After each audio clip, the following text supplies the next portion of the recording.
para maiba naman. At para sa ating Gilas Pilipinas women, bilang isang basketball fanatic at Gilas Pilipinas diehard fan, hindi natin maipagkakaila na sa tuwing may laban ng ating Gilas Pilipinas women, hindi lang ang kanilang ipapakitang husay at galing ang ating inaabangan. Siyempre, isa sa dahilan niyan ay ang kanilang malaartistahing ganda at hitsura, na minsan kapag nakita mo ay talaga namang mapapatulala ka at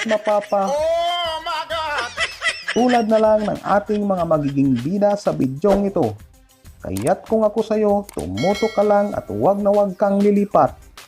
Dahil pag ginawa mo yan, ito ang mangyayari sa'yo. Kita mo? Pasok! I'd be in this position right now. When I was a kid, I would only imagine like playing in the moment, like playing until the Si sun. Trina Guitingco, syempre ang pinakauna sa ating listahan, hindi mawawala yan.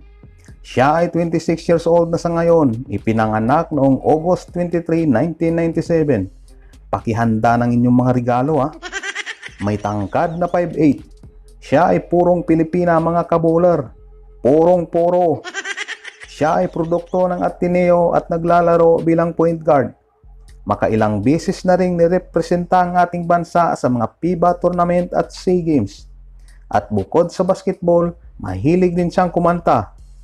At ang galing niyang maggitara mga kabuler. Piano, guitar, bass, violin, ukulele. Akalain mo yan? Tungkol naman sa love life niya, hindi ko na hinalungkat. Bahala na sila dyan. Pero ang ganda niya, di ba?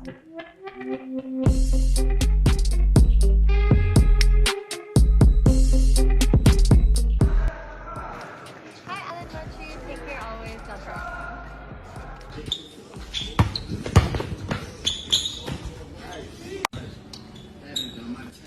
Isa pang player ng ating women's national team na umagaw ng atensyon, itong si Camille Clarin. Camille Isabel Policarpio Clarin, yan ang totoo at kompletong pangalan niya mga kabuler. Siya ay 22 years old, ipinanganak noong May 28, 2001. Siya ay may tangkad na 5'10", isang pale Canadian, produkto ng National University at naglalaro sa Inyo Lady Bulldogs bilang shooting guard. Kasama si Camille Clarin sa Philippine squad na nakakuha ng gold medal sa SEA Games noong 2021 sa Vietnam. Makailang beses na rin niyang nirepresenta ang ating bansa sa mga FIBA tournament. At kabilang siya sa lineup ng Gilas Pilipinas na lumaban para mapanatili sa Division A ang ating kupunan.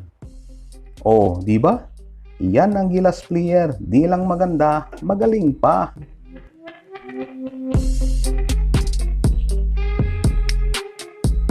I know there's going to be a lot of competition and a lot of expectations. It is my first time, but I mean, it's a ball game, so we just have to fight through it. Pangatlo na kasama sa ating magandang player na pag-uusapan ay ang isa pang produkto ng Ateneo at point guard na si Jasmine Hoson. Siya ay 24 years old, ipinanganak noong August 15 taong 1999. May tangkad na 5'7". Lumaki ito sa Amerika mga kabuler. 8 years old lang siya nang mag-alsa balutan ng kanyang mga magulang at lumipad pa US.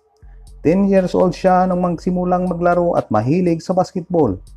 Idol niya sina Chris Paul at Steve Nash, mga batikan, veterano at mga kilalang NBA player. Bumalik siya ng Pilipinas para dito mag-aral ng kolehiyo. Dahil sa tingin niya, mas afford daw niya ang pag-aaral dito. Sumubok na mag-tryout sa Ateneo at maserteng nakakuha ng slot. Makailang beses na rin niyang nirepresenta ang ating bansa sa mga FIBA tournament at Jones Cup. What do you think about this experience? I think for me it's a big accomplishment.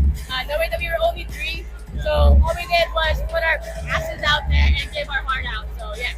Hi, my name is El Fajardo. We have landed in Sydney a couple hours ago. And Alam we're ko here- kanina niyo pa inaabangan to. Pangalawa sa panghuli ay si Ila Patrice Tutingco Fajardo o mas kilala bilang Ila Fajardo. Ito mga kabuler, sa ibang bansa ito nag-aaral pero makailang beses na rin niyang nirepresenta ang ating bansa. Una natin siyang nakita sa FIBA 3x3 Under-18 noong 2019 sa Malaysia, kung saan nakakuha sila ng bronze medal. Isa din siya sa lineup ng Gilas Pilipinas Women na nagkampiyon noong 2021 SEA Games sa Vietnam at silver medalist sa Cambodia noong 2023, at makailang beses na rin niyang nirepresenta ang ating bansa sa mga FIBA tournament.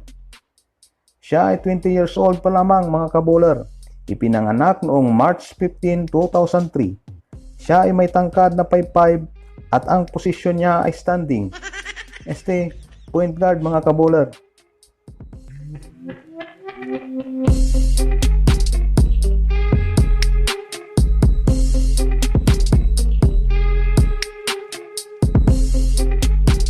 Très différent, mais j'aime beaucoup, c'est super sympa ici. Ah, amazing.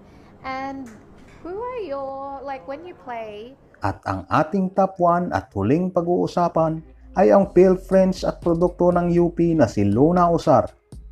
Si Luna Usar ay 19 years old at ipinanganak noong May 9, 2004. Siya ay may tangkad na 5'8". Kayang-kaya nitong maglaro ng 1-2-3 position, mga kaboler. Nirecruit na ito ng French Under-18 national team pero mas pinili niyang maglaro sa Pilipinas. Ganyan dapat, proud Pilipina. O, di ba? Una natin siyang nasilayan noong 2022 sa FIBA Asia Under-18 Women's Asian Championship.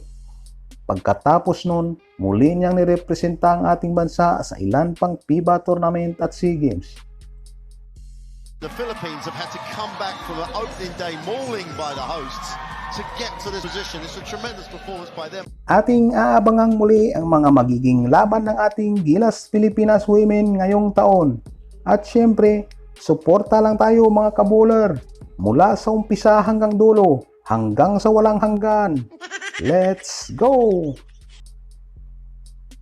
Kung sa tingin nyo hindi na pasama ang mga magaganda nyong iniidolo sa ating napag-usapan, i-comment nyo lang dito yan at ating babasahin. We, di nga.